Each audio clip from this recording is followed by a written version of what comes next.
Today we are going to be breaking down every fight on the UFC 277 main card and giving predictions. Let's just get right into it. Opening up the show, we have Anthony Smith versus Magomed Ankalaev.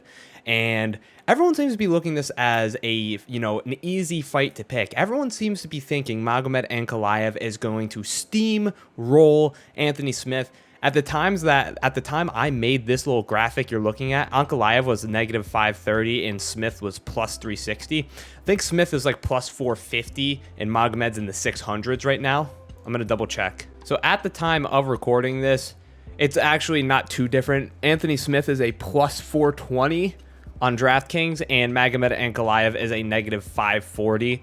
So essentially, people seem to think Anthony Smith has no revenue, no route to win this fight, which is absolutely not true. On some websites, Magomed Ankalaev is negative 620 on FanDuel, that is.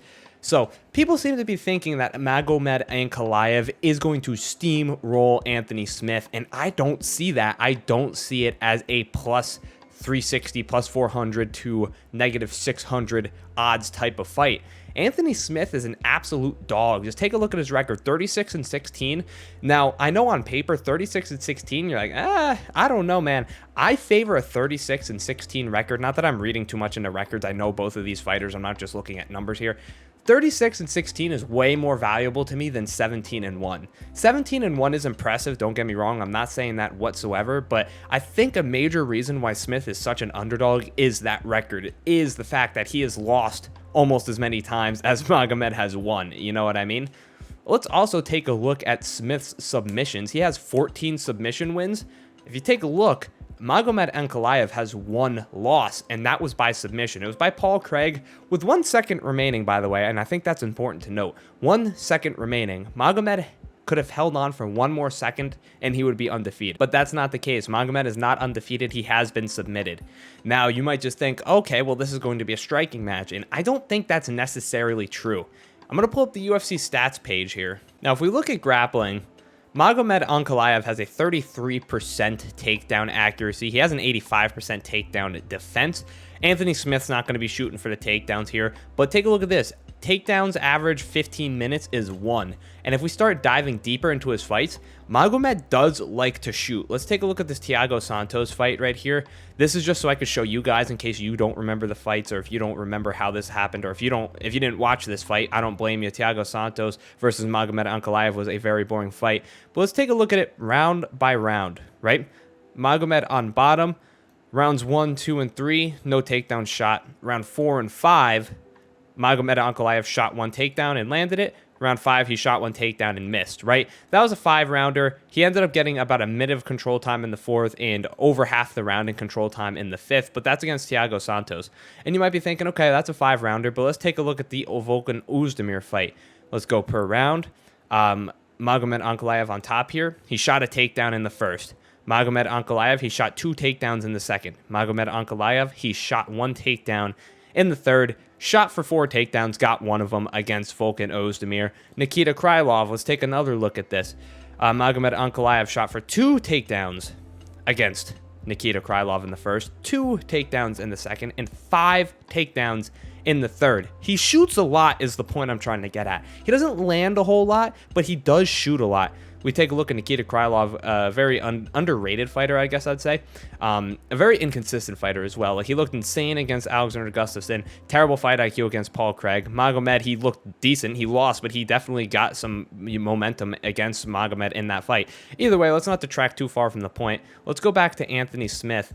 Take a look at Anthony Smith. His takedown defense is 48%. So, technically speaking, statistically speaking, if Magomed looks to shoot, statistically he has a bigger shot at landing it than not landing it against Anthony Smith. And let's take a look at Anthony Smith's records right here. His last win, submission in the 1st. Then he doctor stoppage, KO TKO, that weird knee injury I believe it was against Jimmy Crute. Keep in mind, Jimmy Crute was the heavy favorite in that fight. Devin Clark subbed him triangle off the back. I know that's 2020. I know we're going back in time. But Alexandre Gustafsson, 2019, rear naked choke. Volkan Oezdemir, 2018, rear naked choke. That Volkan Ozdemir didn't even get subbed by Paul Craig. I know it's 2018, and that's not how exactly comparing fights and things work like that. But if we look at his last 1, 2, 3, 4, 5 wins, 1, 2, 3, 4 of them are by submission. I think that matters a lot. I think Anthony Smith has an insanely good chance of submitting Magomed Ankalaev. The odds do not make sense whatsoever. The biggest odds I would give Magomed Ankalaev is -200. That's it. I think since Magomed Ankalaev has that very Russian-sounding name, that very Russian style, that very Russian face, people love Russians. You know, Russians and Brazilians, those are like the two ethnicities of MMA. You know, Brazilian jiu-jitsu and jiu-jitsu Brazilian fighters, I mean, they've taken over. You know, there was that whole Brazilian wave where if you were Brazilian, you were like on top, Jose Aldo era, things like that. There's also the Russian phase, you know, Khabib, things like that. I know I'm dumbing it down a little bit, but I'm just trying to stay relevant, stay on. I know there's other good Brazilian fighters and Russian fighters, and I know there's bad ones and blah, blah, blah, so you don't need to say anything like that. I think primarily a lot of this comes down to Magomed has a lot of momentum, and they count Smith out. I also think the odds makers put this at such a big underdog and favorite because Magomed, I'll be real, probably is going to win, but it's not going to be one-sided. Smith is a dog and has a chance. I like the way he's looking in the lead up to this fight. He sounds very confident in himself. That's always a good thing to note. If Magomed Ankalaev is smart, he's not going to shoot for takedowns, and in the striking, Magomed Ankalaev will get the better of Anthony Smith. Anthony Smith tends to fall a little bit defensive. He tends to stand upright, shell up a little bit. Get a little bit defensive, Paul with that like lead jab or that lead whatever you want to call it. Sorry, I forgot to switch over back to full screen. Either way, I do favor Magomed Ankalaev to win this. I do favor this to be a mostly striking match. I do favor this to go to decision, and I do favor Ankalaev to win. So that's my pick, Magomed Ankalaev by decision. Just because Magomed, I don't think he's going to be shooting for takedowns. Like in the first 3 rounds against Thiago Santos, he didn't shoot any, and I think Ankalaev has to be smart enough to know to, you know, keep this standing with Smith, and that is his easiest path to victory against Smith. If he can keep it standing, I favor Ankalaev to win. I don't worry about Smith shooting in the takedowns. I worry about Magomed shooting the takedowns, getting Smith on his back, and then ending up in an armbar or a triangle or something silly like that. I threw a little bit of money on Smith. I do think Smith is alive to win this fight, but I like this mental trick for picking fights. Pretend odds don't exist, and you have $1,000. If you put $1,000 on Smith and he wins, you get $1,000. If you put $1,000 on Magomed and he wins, you get $1,000. Odds aren't taken into consideration. Who am I feeling better to win this fight? Who am I trusting with my $1,000 more? It's Magomed Ankalaev, of course. I favor this to be, you know, a mostly somewhat slow striking bout that will go decision. Ankalaev wins by decision. Up next, we have a flyweight contender bout. Alex Perez versus Alexandre Pantoja. I'm going to say it. I'm just going to flat out say it. I think Alexandre Pantoja is one of the most underrated fighters in the entire UFC. I feel like if Alexandre Pantoja was a welterweight with the same amount of skill and the same amount of technique and you know, things like that, and high level competition wins, I think he would be a -600 like Ankalaev is. I think this because this is a featherweight, not even a flyweight bout. I think the contenders and the really good fighters in flyweight tend to go under the radar. I think people don't know too much about the flyweight division. I probably am the least knowledgeable of the flyweight division out of all of them. Pantoja is obviously going to win this fight. I don't see a path to success for Alex Perez.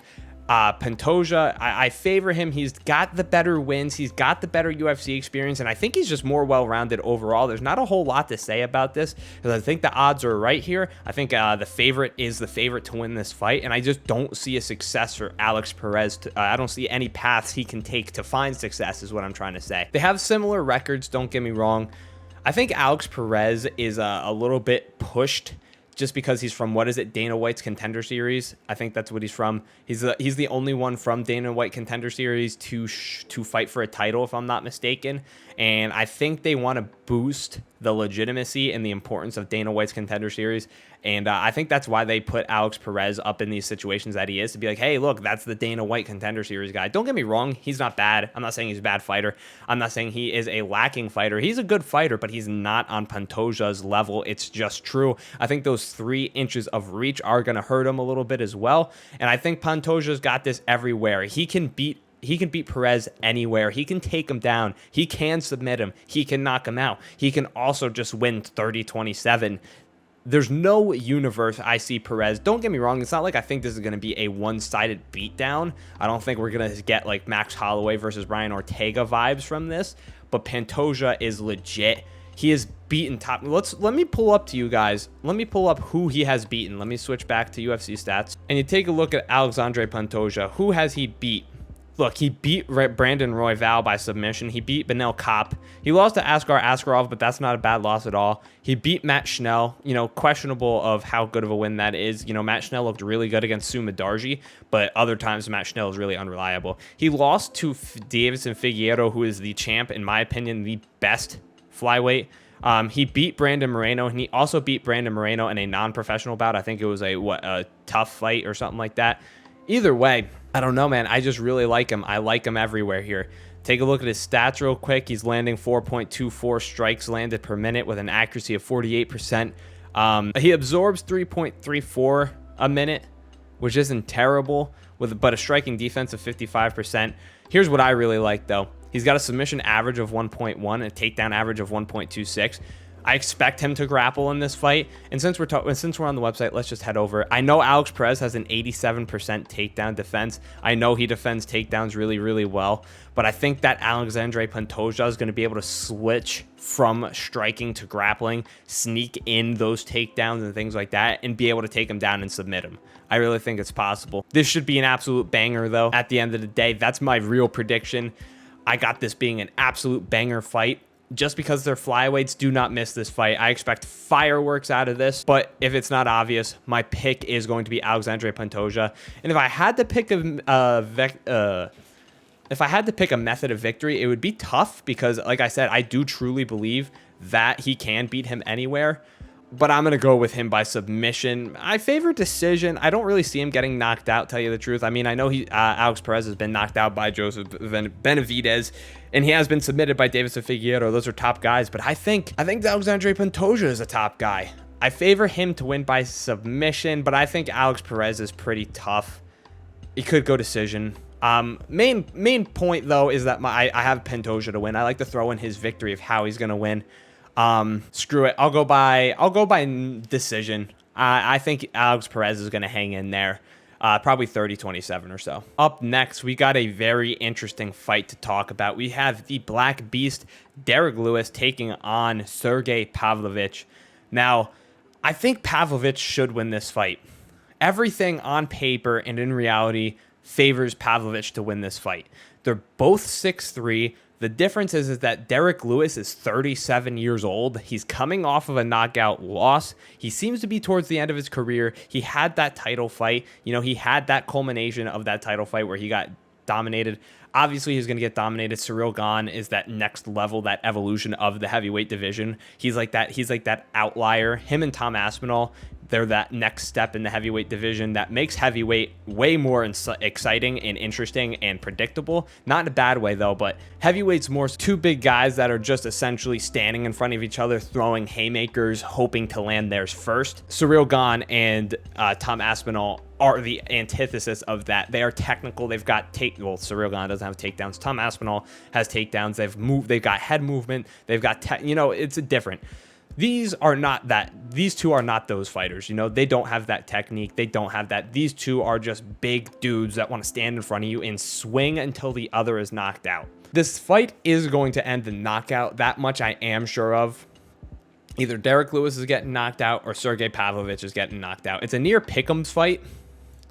And on top of it all, Sergei Pavlovich has 5 inches of reach. So with all that being said, Pavlovich should absolutely win this fight. He's probably going to be quicker. He's going to be more explosive. Derrick Lewis is explosive, but not in a quick burst of lightning type sense. More so like he finds his opening and acts on it. He's not a fast guy. I don't know how to explain it. He is explosive, but I think he's more powerful than he is fast. Don't get me wrong. He's not slow by any means, but he's not Sergei Pavlovich speed. You know, he's not speedy, if you get what I'm trying to say. But there is one thing I want to talk about. Is that Lewis has an insanely different level of competition than Sergei Pavlovich, right? Sergei Pavlovich has that one loss, as you see. Who's that one loss to? Alistair Overeem. He lost that in his UFC debut, so clearly the UFC thought high of him. He was actually the favorite against Overeem. He really was, and that was odd to me. But either way, he went on to win his next 3 fights against guys I really couldn't tell you their name. He was a heavy favorite in all 3 of them. I think he was like -300, -250, -220, something like that. So big favorites in all of them, and he beat those 3 guys. I'm going to pull up the names of those guys just so I don't look like I'm an idiot who has no idea what he's talking about. I just don't want to appear as one. Marcelo Golm, Maurice Green, and Shamil Abdurakhimov. Now, I'm sure some of you hardcore fans know who those are. I really don't. I'll tell you the truth. I'm not too well knowledge in who these people are. But this is Sergei's UFC run. He was a favorite in all 4 of them. He lost to Alistair and then beat these 3 people. What I notice is legit competition, Alistair Overeem, he loses to. 3 people he's expected to beat heavily in odds and, just the general consensus. He beats. Take a look at Derrick Lewis. He's beaten and lost to the top of the top. Tai Tuivasa is not a bad loss. Chris Daukaus fight. Chris Daukaus was the favorite. And I kind of see this the same way. Derrick Lewis coming off of a bad performance. Technically gets knocked out. Next fight, they kind of throw him a layup fight. People favor the person that's supposed to be a layup fight in a way. And I mean layup as in like a step down in competition. Cyril Gane to Chris Daukaus is a step down. Tai Tuivasa to Sergei Pavlovich is a step down. And what does Derrick Lewis do? He comes out there and he knocks Chris Daukaus out. At the end of the day, this is heavyweight MMA. It's unpredictable. Who's going to land that bomb first? That's all it comes down to. I'm going to take Derrick Lewis, though. On paper, like I said, everything favors Sergei Pavlovich to win. He's got longer arms, longer reach, younger, quicker, more explosive, probably hungrier in his career. Hungrier? Is that a word? More hungry in his early career. With all that being said, I favor Derrick Lewis's losses against experienced top-notch fighters than Sergei Pavlovich beating 3 people he was absolutely supposed to beat. I really do. Just when you think Derrick Lewis should lose, he wins. Just when you think he should win, he loses. Like the Curtis Blaydes knockout. He wasn't supposed to win that fight. He really, really wasn't. I think he was like I think he was the underdog, and I think it was by large margins. And he was getting pieced up until that 2nd round. Boom, big knockout. It's heavyweight MMA. Derrick Lewis, he is a dog. I like how he looks in the interviews and things like that. He's saying he's actually having fun in the gym, which he hasn't had in a while, and that's a very good sign. That's something very good to hear. So with all that being said, I'm taking Derrick Lewis for a 2nd round knockout. Co-main event of the evening, a flyweight interim title fight between Brandon Moreno and Kai Kara-France. This is a rematch. These 2 fought in 2019. And some judges had that fight 30-27 for Brandon Moreno. That was the hardest fight to score, in my opinion. Going into the 3rd, it was 1-1 apiece. That 3rd round was dead even. That's why I'm confused how a 30-27 came of that. There's no way Moreno won every single round of that. If you haven't watched that fight, I suggest you do. If you have ESPN Plus, if you have UFC Fight Pass, I have both. That was a flex. But they also uploaded it to free on YouTube. So you can go watch it right now if you wanted to. Don't watch it right now. Watch it at the end of this video, but you can watch it. It was an insanely close fight. Kai Kara-France was holding up in the striking department versus Brandon Moreno, who is a very clean striker. Also, this was 2019. It was 3 years ago. Undoubtedly, both fighters have gotten better. But it was a very, very close competitive fight. The biggest difference maker of this fight is that it is a 3-round, or not a 3-round fight anymore. It's a 5-round fight. Kai Kara-France has never gone 5 rounds in the UFC before. I don't know if he even has outside of the UFC. He's a 3-rounder, and I've noticed in his fights, he gets gassed at the end of the 3rd. Especially in that Brandon Moreno fight, he was gassed at the end of the 3rd. In his most recent fight against Askar Askarov, he looked tired at the end of the 3rd.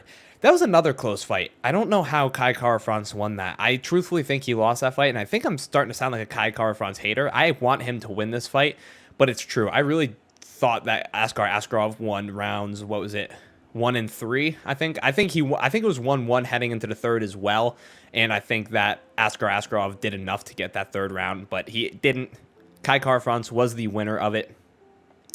And I know my initial biggest takeaway from that fight was that, damn, Kai Kara-France just beat the undefeated Askar Askarov. Whether you agree with the decision or not, he technically won in the score books, in the rule books, whatever, in the history books. He beat Askar Askarov.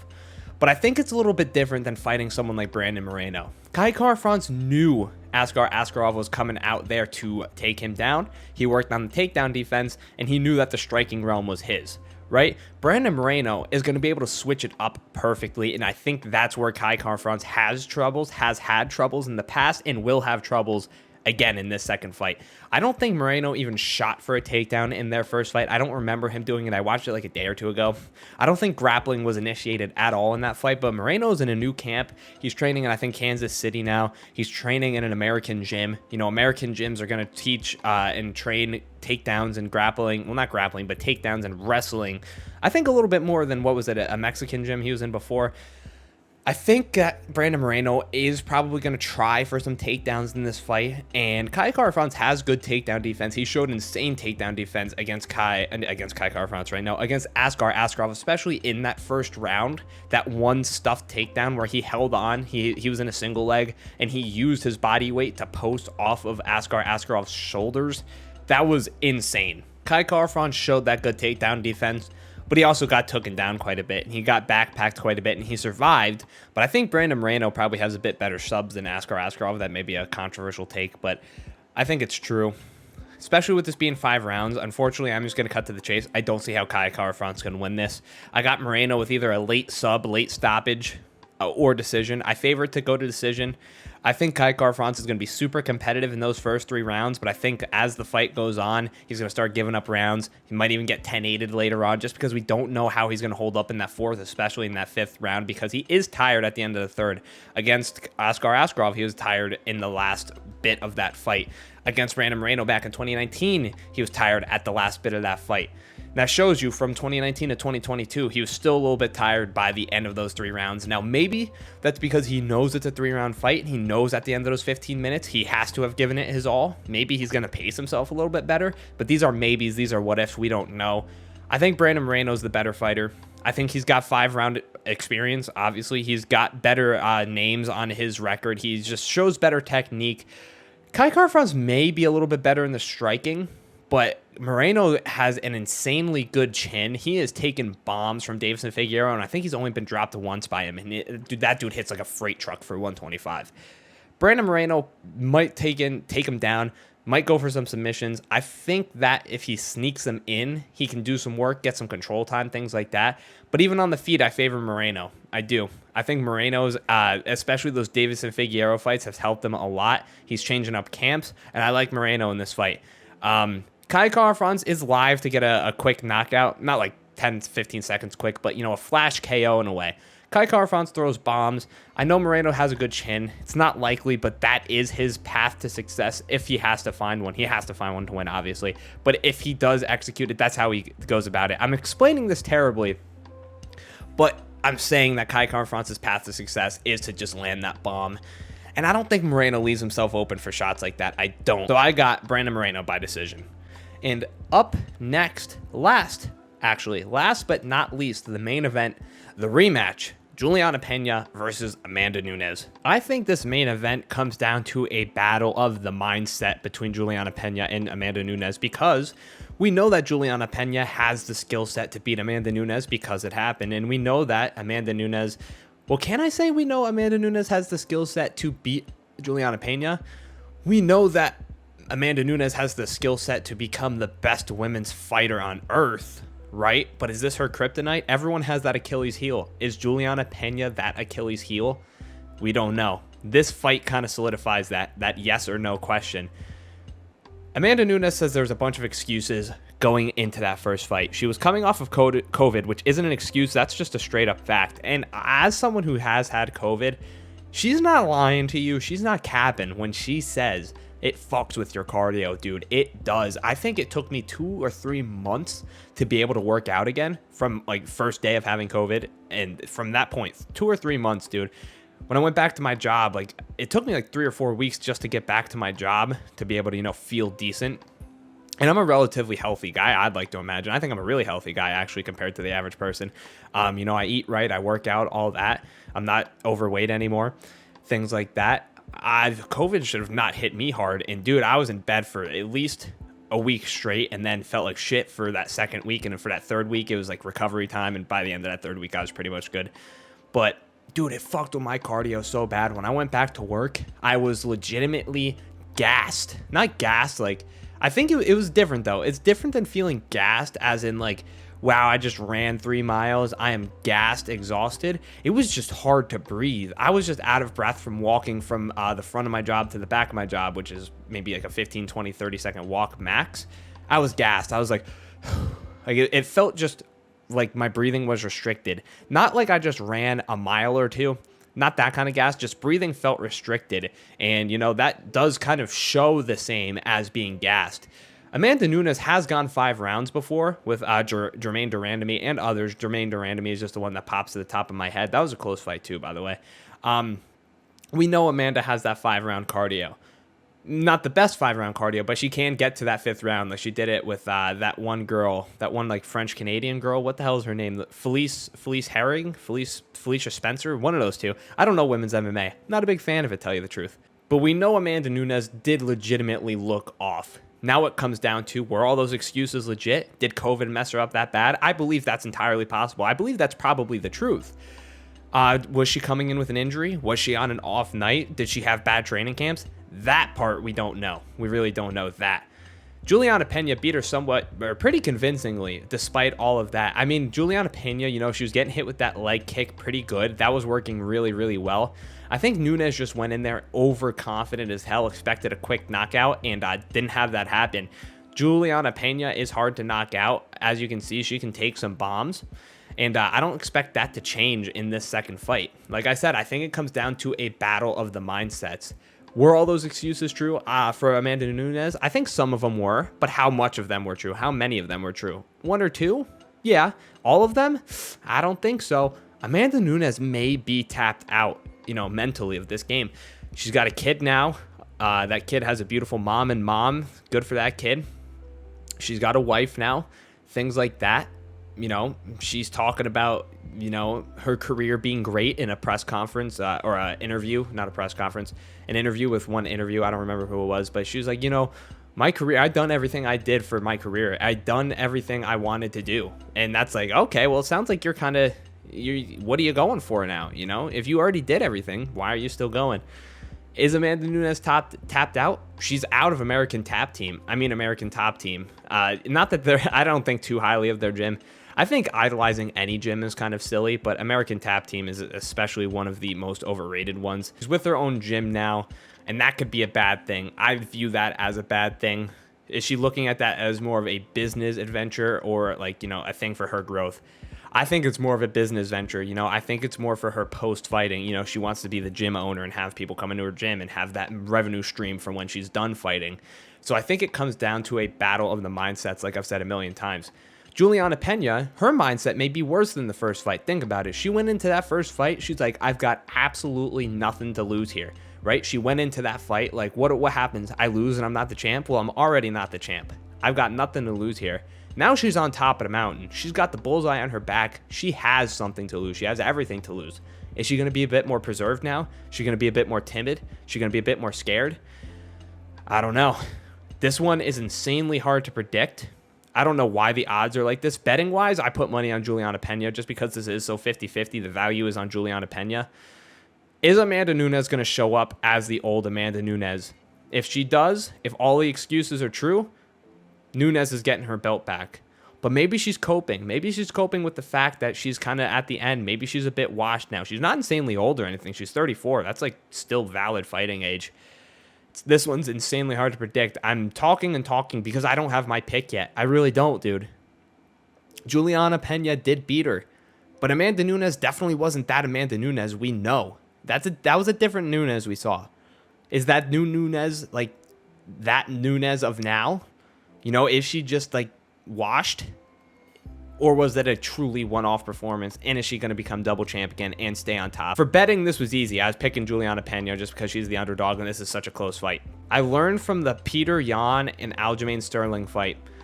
Aljamain Sterling said he felt terrible in that first fight. He had that neck issue. He had terrible camps, terrible weight cuts. And I'm like, yeah, okay.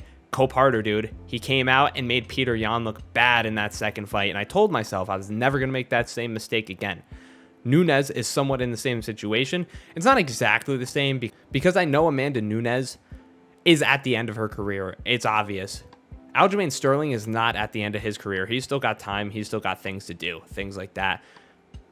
So there was never that doubt in my mind about Aljamain Sterling mentality. I was never like, is he tapped out of the game? Obviously not. He's obviously not tapped out of the game. Is Nunes tapped out of the game? It's very, very possible. So I don't know if this is a one-to-one with that Sterling and Jan analogy. I really don't know if it is. Nunes is the better fighter. Prime for prime, Nunes is the better fighter. But is Nunes in that prime? I don't even think she has to be in her prime to beat Pena. I think she just has to be better than that first time. Although Pena's got the game plan. She knows how to beat her. She knows that jab was working. She knows that on the ground she's tired and things like that. It's so hard to predict.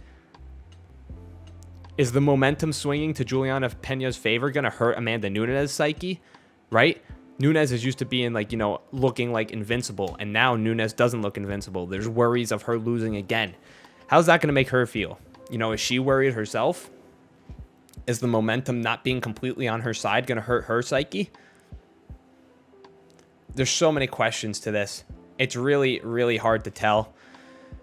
I'm going to feel stupid if I get it wrong no matter who I pick. If I pick Pena and Nunes wins, I'm going to feel dumb. I'm going to be like, oh, dude, obviously Nunes is the better fighter. Why would she not win? If I pick Nunes and Pena wins, I'm going to think, dude, Nunes was obviously over the hill. Obviously, I should have went with Pena. With all that being said, I'm going with Julianna Pena. I am. I don't feel good about it at all. I feel good about it money-wise because that is a nice underdog to cash in on if she wins, obviously. But yeah, final pick, Julianna Pena. I hate predicting women's MMA. But that was my 277 picks. Let me know what you guys thought. Let me hear your predictions in the comments down below. Thank you for watching, and I will see you in the next one. Bye, guys.